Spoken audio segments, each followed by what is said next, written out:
I don't think it's a secret that I'm a huge Star Wars fan, obviously because my channel is centered around everything Star Wars, and for me personally, Attack of the Clones has always been at the bottom of the list of my favorite Star Wars movies.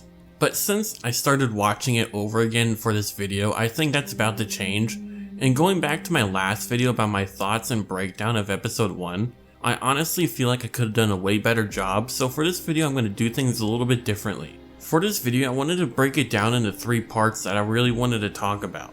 That being the overarching theme of the movie and how that affects the storyline and the characters throughout the movie and the saga as a whole. The second part being about the key moments that really stood out to me, and that could be anything from the story, the lighting, music, or the characters or anything between those. The last part being my closing thoughts on the movie. Things I want to talk about but don't necessarily deserve their own category. So, without prolonging this too much, let's get into it. The first thing we're going to talk about is the theme of the movie. Now, Attack of the Clones gets a really bad rap, and that's probably because at its surface it seems to be the least eventful of all the Star Wars movies. When you look at Attack of the Clones, it is basically a combination of a love story with political turmoil thrown in there. And I think that kind of really turned a lot of people away from it, that being in some of its dialogue. But if you really look at it and go deeper into the movie, it is about morality, which is a change from the previous film, which has several themes in it like loyalty and friendship, but the 2 major ones in The Phantom Menace is about family and fear. But when we first enter Attack of the Clones, we are basically greeted with a galaxy that is about to split into 2. That and the love that Padme and Anakin still have for each other 10 years later. Both these plot points seem separate when you're watching the movie, but really they're connected. Which is why I think George Lucas set the movie up this way. Just like the galaxy is split up by the end of the movie, so is Anakin. By the end of the movie, Anakin's morality is questioned when he marries Padme, which is against his code as a Jedi. It is forbidden for any Jedi to form attachments, even to their own. Now, it still happens a lot where Jedi would fall in love with each other or someone else, but with Anakin it was different. Most Jedi who went through this kind of attachment eventually ignored it or learned to let the person go, looking at the Order as something that was more important to them. But with Anakin it was different. His duty was to all his attachments first, whether it be Obi-Wan, Padme, or eventually his Padawan Ahsoka, and we see this firsthand in Attack of the Clones. Now, transitioning for a second and looking at the war itself, we see the Separatists who wanted to leave the Republic because they saw it was failing. The corruption was systematic and widespread throughout the Senate and got to the point where they thought it was better to leave and start the Confederacy of Independent Systems. But if we look at those who led them during this, they weren't perfect either. Look at those who led the Separatists. They were basically businessmen who wielded mass amounts of power and wealth, who wanted the war for their own gain. And on the other side of that coin, we get the Republic. They were supposedly full of high ideals and a sort of utopia is how they marketed it, but this couldn't be farther from the truth. They refused to let them leave, and they ultimately set themselves on a course of destroying their own system and ideals by granting Palpatine more and more powers, to eventually he became the Republic and the Senate. And now we look at the Jedi. They have become arrogant and blinded. We first see evidence of this in the first movie in The Phantom Menace, and more here in Attack of the Clones. They have lived so long without the apparent presence of the Sith that they have forgotten who they really were and become blinded to the dark side. They, like the Republic, also twist the morals and go against their beliefs and lead the clone army to Geonosis. The Jedi and the Republic were so desperate in stopping what they saw was evil and wrong in the Separatists that they threw all their morals out the window and did everything they could to stop the threat. Now, to look at the second plot point of the movie, that being Anakin and Padme. Padme, regardless of what you want to believe, and I like her as a character too, but she abandoned her role as a senator when she married Anakin. We see in the beginning of the movie that she still uses decoys for her position, and her decoy is ultimately killed shortly after her ship arrived in Coruscant in the very first scene of the movie. In a way, Padme's sense of morality and her job as a senator died when she married Anakin, just like her decoy died.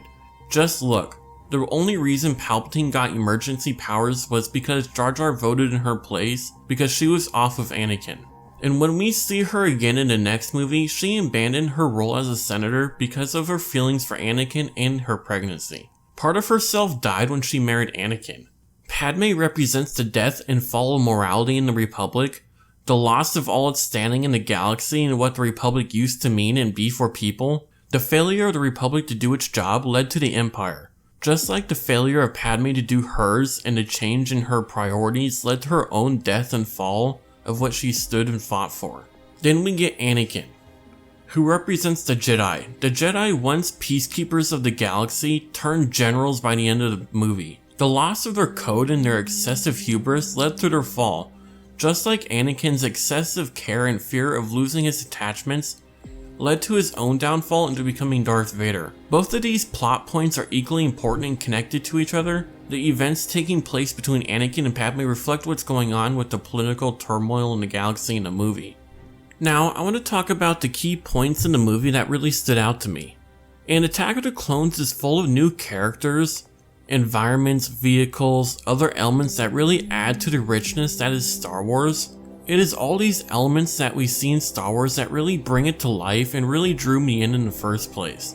And this movie has several moments that really stood out to me as I was watching it over again for this video. One of those moments is the forbidden love between Padme and Anakin.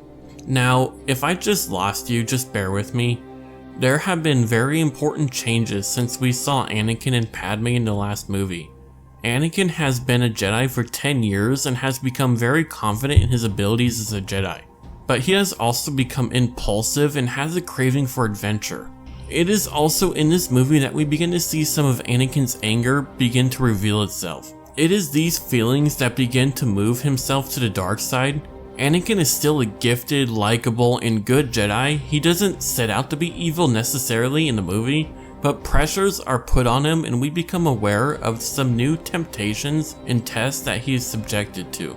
Then we get Padme. She has gone through some important changes in the past 10 years herself. She has become a senator and is very outspoken and committed to her position in a corrupt Senate, and that ultimately gets her into trouble. When the movie starts, there was an attempt on her life, and that ultimately leads us to a reunion with Obi-Wan and Anakin. At first, her commitment to her new position blocked out her feelings toward Anakin, and it is these interactions between the two of them throughout the movie that really stood out to me. When Padme sees Anakin again, she still sees him as a child kind of, but as the movie progresses, we see that they have a tension with each other, but it's always with a sort of attraction towards one another. It is these scenes with them together that really stood out to me. It is really different from what we have seen before in Star Wars, even compared to Leia and Han's relationship. The next thing that really stood out to me was the sound and music of the movie. This isn't something that most Star Wars YouTubers really talk about, and that's a shame because some of the best sound effects and music in all of cinema have come from Star Wars. One of my favorite musical scores in all of Star Wars is Anakin and Padme's love theme. It really helps show the forbidden and kind of tragic love story that happens between the two of them throughout the movie. And then we get sound effects. Attack of the Clones has some of the most unique sound effects that we have seen in Star Wars. The sounds of Slave One firing and the sounds of animals attacking Obi-Wan in the Geonosian arena were sounds that we haven't really heard before in Star Wars. They were pretty unique at the time, and two of my favorite scenes when it comes to sound was the speeder chase scene through Coruscant and the asteroid field scene above Geonosis. The reason being is that these two scenes have some of the most unique sound effects, whether it be from vehicles, the weapons, or just the area they were in. And the interesting thing is that the asteroid field scene above Geonosis doesn't have any music playing through it at all. It is purely sound effects only, which is similar to the pod racing scene in episode 1 if you pay attention. There's no music happening in that either. Now, Attack of the Clones is a movie that people really brush over, but it's moments like these with the sound, the music, the hidden symbolism, and the foreshadowing that really prove to me that it deserves more love than what has been getting. And lastly, I want to give you my closing thoughts on the movie. Attack of the Clones has given us a lot of new places, characters, and vehicles. To me, it is definitely more unique than the other Star Wars movies. The Kaminoans and the clones were something new to Star Wars at the time. The new planets that were introduced to in the movie, and I would consider Coruscant new, even though we saw it in The Phantom Menace, because we got to see more of it now in Attack of the Clones than we got to see in a previous movie. And it was important to George Lucas to introduce new places in each of the movies, and I think he definitely delivered that in this movie. Next is the relationship between Anakin and Obi-Wan that we only really heard about briefly in the original trilogy.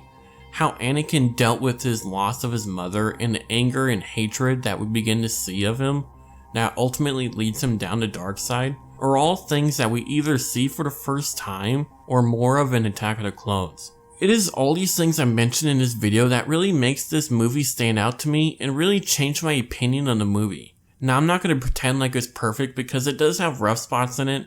Some of its dialogue is kind of cheesy, but ultimately it gave us so much to the lore and complexity of Star Wars that I think George Lucas was going for when he was making this movie, and I really hope more people are starting to realize that. So to close out this video, I want to know if there's anything that I missed that you enjoyed or hated about Attack of the Clones in the comments down below. And if you want to see more Star Wars related content, then subscribe. And I'll see you all in the next one.